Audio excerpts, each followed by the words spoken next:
Hello everybody, I am Keaton and this is Kid Catholic Season 11, Episode 23. I hope that you all are having an absolutely wonderful Tuesday so far, or whatever day you might be watching this.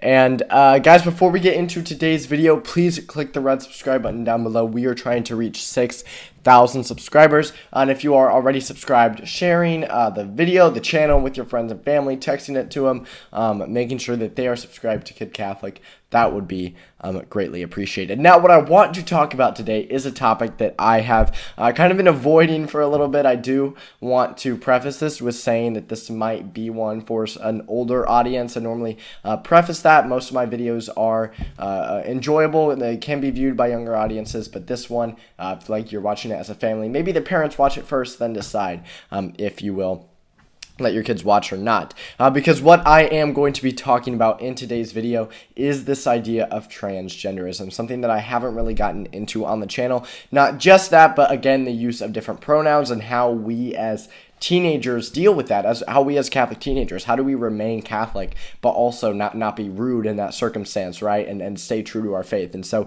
I want to explain that. I also want to preface with saying that this video is not simply my opinion. I am not just spewing out my opinion, my thoughts. It is the official stance of the Catholic Church. You're not going to find anything about it in the Catechism of the Catholic Church. That's because it really wasn't a thing before the Catechism of the Catholic Church was written, right? This idea of transgenderism, this gender dysphoria being encouraged, being made true by people changing their gender, that wasn't much of an issue at all until very recently, and that is why it's not in the Catechism of the Catholic Church. However, recently the Vatican released a document titled Male and Female, He Created Them, Towards a Path of Dialogue on the Question of Gender Theory and Education. Now, while this document does specifically focus on the education side of it, how do we teach our kids about this, how do we approach that, it does answer the question of what is the Church's teaching on transgenderism. The document asserts that it is, quote, to become transgender is to, quote, annihilate the concept of nature. It, quote, destabilizes the family, and it does represent how that is not an okay thing, not something that should be encouraged, and it specifically focuses on how to deal with that when it comes to education. So there are a couple of different things to get into here. Number one is just understanding why, right? Why can't people change their gender? Well, we obviously know in Genesis, male and female, he created them. That's even the title of this Vatican release, male and female, he created them. But even beyond that, gender dysphoria is actually a mental illness, and it was considered a mental illness for a very, very long time until recently, where it is something that has been encouraged even upon young people. And many young people have expressed who like deal with gender dysphoria growing up and they want to change their gender and the parents don't allow that. There are many stories of them growing up and actually explaining like no, I'm glad that I am the gender as I was born. The document also asserts that sex and gender are the same thing. The big argument behind the transgender argument is that those can be entirely separated, that your sex and that your gender are two entirely different things, and that gender is just a social concept. That is not the case at all. Gender is directly linked to sex.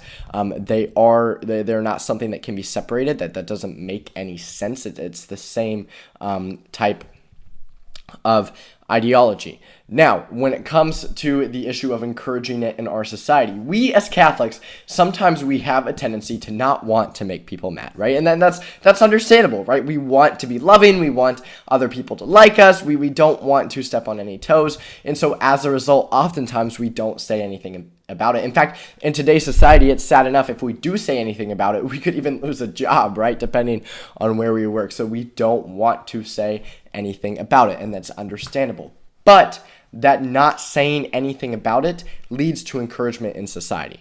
The reality is that the truth is the truth. There is no changing the truth. What I am saying about transgenderism, what I am saying about how it is not correct, that's not an opinion. That's not anything subjective. That is the objective truth. And the truth does not change. We hear this my truth, your truth type of idea, where, oh, my truth may be different than your truth. No, that doesn't make any sense. There can't be two things of the same topic that are true, right? There is only one truth, and this is the truth. So we need to be willing to defend it. We need to be willing to say something as Catholics in a kind, loving way. Those who do suffer from gender dysphoria are to be treated with respect and with love, just like everybody else, right? Any hateful attitude toward them is sinful, just like it is with anybody else, right? Any hateful attitude toward anybody. But that doesn't mean we should encourage what they're doing or approve of what they're doing, right? Hate the sin, love the sinner. We hear that all the time, and that is so true. A big question that gets asked is there's sort of this like confusing thing with transgenderism where it's more than just a male wanting to be a female and a female wanting to be a male. Sometimes they want to create just a whole new gender, right, and come up with their own pronouns and all this. They, them is a common one that we see, right? And I oftentimes, when I give talks somewhere, I've had kids ask how to deal with that because it is a tough thing to deal with, right? We want to be kind to the person.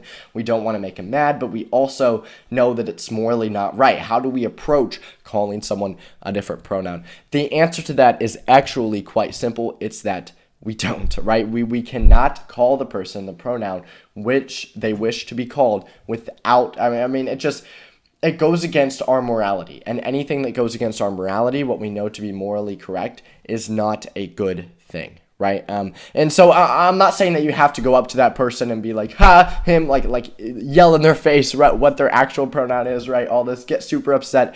That is not the way to go about it. I try to say his or her name, his or her pronoun, as little as possible. But when I am in a situation where I do have to say it, when I'm talking about that person, and I do say his or her pronoun, I do say the correct pronoun of that person, regardless of what he or she wants to be called, because that is what we should do as Catholics. I know it's a scary thing. I know it's a terrifying thing. That's why we should try to use it as little as possible. But it's the same thing with a name, right? Like for example, my name is Keaton. That's my nickname. I'm not going to sit here and say my legal name on YouTube, but technically my legal name is something other than Keaton. Keaton is my nickname. It's what I've always been called. So how do we know what's the difference versus like a nickname, for example, versus a different name of someone wanting to be a different gender?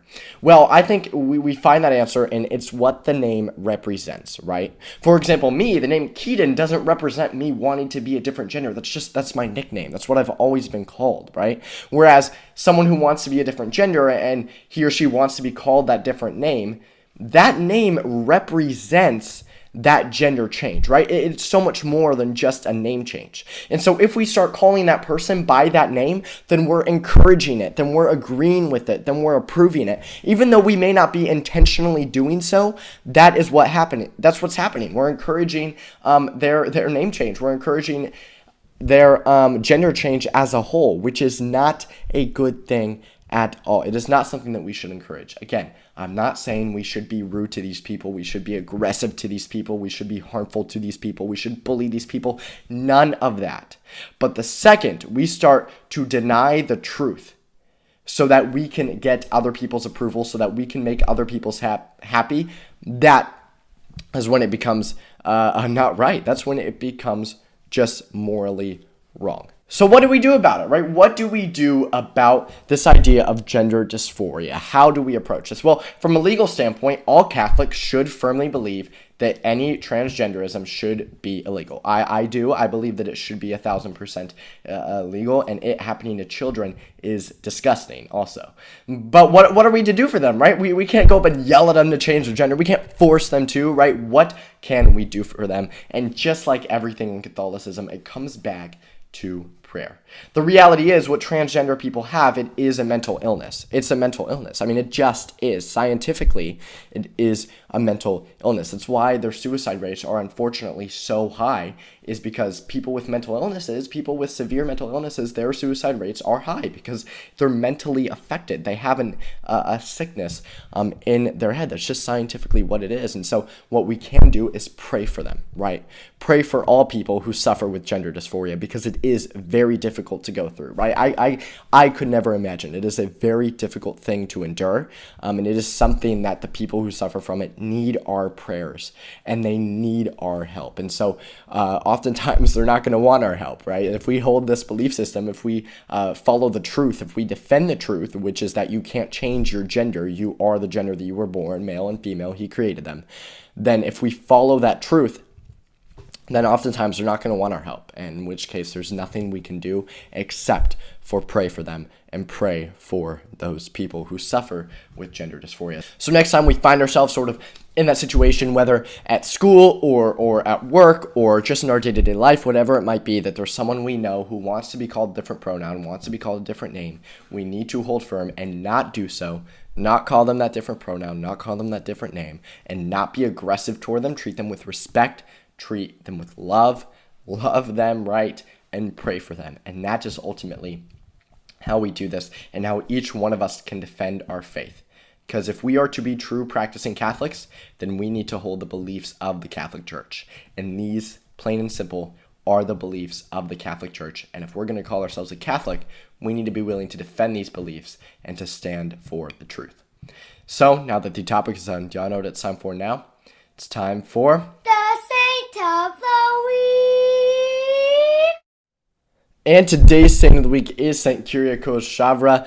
Now, this saint is viewer suggested by actually someone from India who is in the same state as this saint. Now, I will say it is an Indian name. It is an Indian saint, so I might mess up a little on the pronunciation. Saint Kyriakos Shavra. But I'm doing the best I can. So Saint Kyriakos Shavra, actually, when looking into it, has a really cool story. He was born in the 19th century to a family who was a part of the St. Thomas community around that time. That community actually descends from Christians who were baptized by St. Thomas the Apostle, which is really cool. So he was born into that community. He was raised Christian, very devout. What's cool about him is that he actually was one of the early saints to use the media to promote the faith. He founded a printing press in his state in India and then ended up printing a religious newspaper from there, which 30 years later would turn into a different newspaper, which is still being printed today, one of the oldest in the world, which is really cool. But basically, he put out a religious-based newspaper, had a lot of people reading it, going into the Catholic faith, which is really cool. He ended up taking vows in the Carmelite tradition with 10 other priests. He was known as a prolific writer who wrote essentially a chronicle of events about his life, about the faith. He even wrote some poetry, which was really cool. He wrote about what was happening in society around him, how to stay Catholic despite all that was happening in society around him, and he wrote a ton of spiritual books as well, which is really cool. He later died at age 66 in 1871 and was actually recently canonized by Pope Francis in 2014 after his second miracle required for canonization post-death was officially recognized by Pope Francis in the Vatican, which is really cool. So Saint Kyriakos Shavra, again, might struggle a little bit on the pronunciation, but he is a really good saint and really popular in India, especially around that space. Huge devotion to him over there. So Saint Kyriakos Shavra, pray for us. So thank you all so much for watching this video. Before you click off this video, please click the red subscribe button down below. It's free, it's easy, it's simple. It really does help this ministry to grow. Also, I am not just a YouTuber, I am also a Catholic speaker. So I've given a whole bunch of different talks across the country to schools, churches, parishes, a women's group, whatever. I've given a lot of talks, and I would love to give more. If you want to reach out to me to come and speak, then please email me directly at kidcatholic1@gmail.com or go to my website, kidcatholic.com, click the contact me page and email me from there. Also, go to kidcatholic.com in general. There's so many awesome things you can do on there. Some of my radio shows and the Faith and Five are up there. Your very own Kid Catholic shop is up there as well, so you can get your own Kid Catholic merch. Please check out all three of my social medias, Facebook, Twitter, and Instagram. The link to all three of those will be in the description down below. Please comment any saint or topic suggestions that you might have for future videos. I hope that you guys are having a wonderful Tuesday, a wonderful start to your 2022 so far. This was Keaton of Kid Catholic. I'll see y'all next week, and hi, Brielle.